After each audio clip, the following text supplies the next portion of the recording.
MP study YouTube channel पर आपका स्वागत है। मैं दीपक कुमार। आज इस वीडियो में हम बात करेंगे पीएनएसटी के नोटिफिकेशन में उम्र के बारे में, मतलब एज के बारे में, और दूसरा बात करेंगे डीएचएस के नोटिफिकेशन के बारे में कि डीएचएस के बारे में जो नोटिफिकेशन अभी जारी नहीं हुआ तो ऐसी क्या क्या स्थिति और कौन कौन सी संभावनाएं बन सकती है।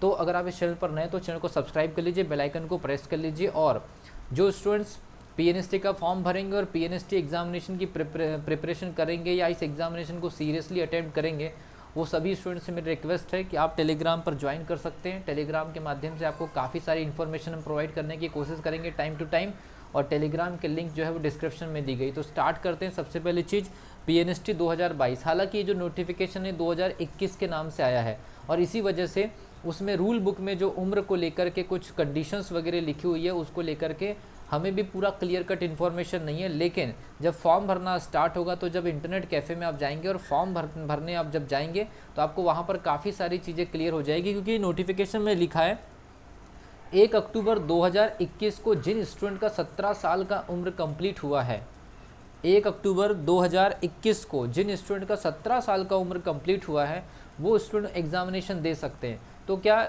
1 अक्टूबर 2022 को जिन स्टूडेंट्स का 17 साल कंप्लीट होता, क्या वो एग्जामिनेशन नहीं दे सकते? इसका मतलब है कि जो स्टूडेंट अभी इस साल मतलब 1 अक्टूबर के बाद अगर 17 साल की एज अगर कंप्लीट कर रहे होंगे तो क्या वो एग्जामिनेशन नहीं दे सकते? या इस साल जो स्टूडेंट अभी 17 साल के जस्ट हुए हैं, मतलब 2021 के बाद जो स्टूडेंट 17 साल के हुए हैं, क्या वो एग्जामिनेशन नहीं दे सकते?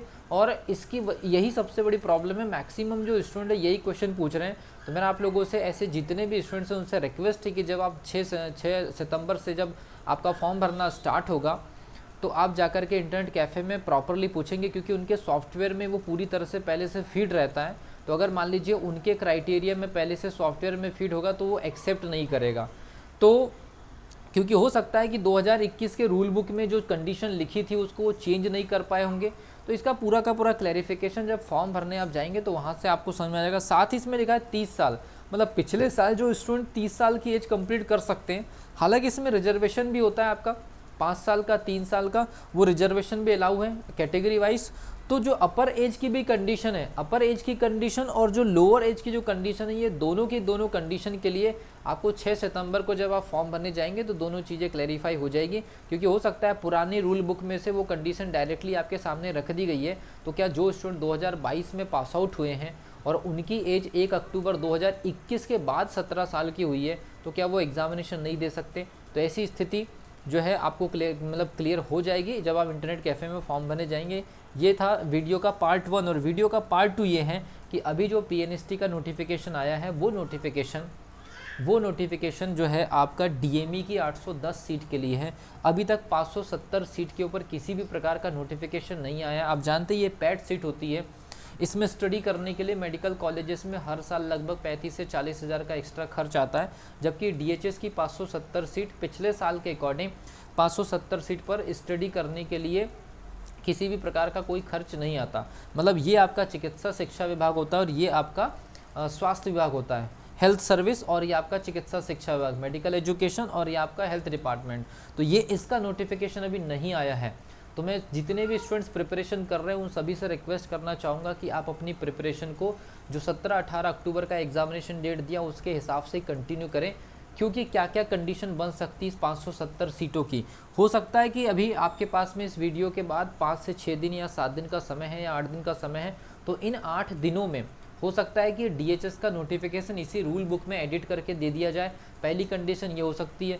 दूसरी कंडीशन ये हो सकती है कि जब 6 सितंबर से लेकर के 19 सितंबर तक के फॉर्म भरना स्टार्ट रहेगा उस बीच में डीएचएस अपना नोटिफिकेशन जारी कर दे, या उसके बाद ऐसा भी हो सकता है कि फॉर्म भर करके कंप्लीट हो जाए और उसके कुछ दिनों बाद जब एग्जामिनेशन होने वाले होंगे 10-15 दिन पहले कि डीएचएस ये अनाउंस कर दें कि जो आपने पीएनएसटी का फॉर्म भरा है उसी पीएनएसटी के एग्जामिनेशन के बेसिस पर डीएचएस भी अपनी काउंसलिंग करा लेगा। तो ये 3 प्रॉबेबल कंडीशन है। एक तो आपका 6 सितंबर के पहले कोई नोटिस आ जाए, 6 से लेकर के 19 के बीच में कोई नोटिस आ जाए, और उसके बाद 19 से लेकर के एग्जामिनेशन के 10-15 दिन पहले तक कोई नोटिस आ जाए। तो डीएचएस किसी भी प्रकार का जो नोटिस है वो आउट कर सकता है जब तक कि एग्जामिनेशन न हो जाए। तो सभी स्टूडेंट्स को पीएनएसटी का फॉर्म भरना है और सभी स्टूडेंट जो पीएनएसटी को लेकर के पहले से इंस्पायर है, तो वो सभी के सभी जो स्टूडेंट हैं अपनी प्रिपरेशन को DHS और DME मान करके ही आप लोगों को प्रिपरेशन करनी है।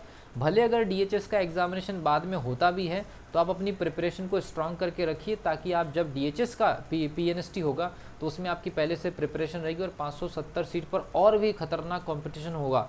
तो इसलिए आप लोगों से रिक्वेस्ट है कि इस प्रकार की जो इन्फॉर्मेशन है उसको आपको ध्यान में रखते हुए अपनी प्रिपरेशन पर फोकस रखना है। एक और चीज़, इस पर्टिकुलर यूट्यूब चैनल के माध्यम से आप लोगों को फ्यूचर में PNST की प्रिपरेशन के लिए स्पेशल क्वेश्चंस कराए जाएंगे, और स्पेशल क्वेश्चंस में अलग अलग जो टीचर्स हैं, अलग अलग टीचर्स फ्री क्वेश्चंस कराएंगे यूट्यूब पर। इसके अलावा हमारे जो पैड जो कोर्सेस है वो भी स्टार्ट है, तो पैड कोर्सेस और उसकी जो इन्फॉर्मेशन मैं अलग से आपको एक वीडियो में दूंगा।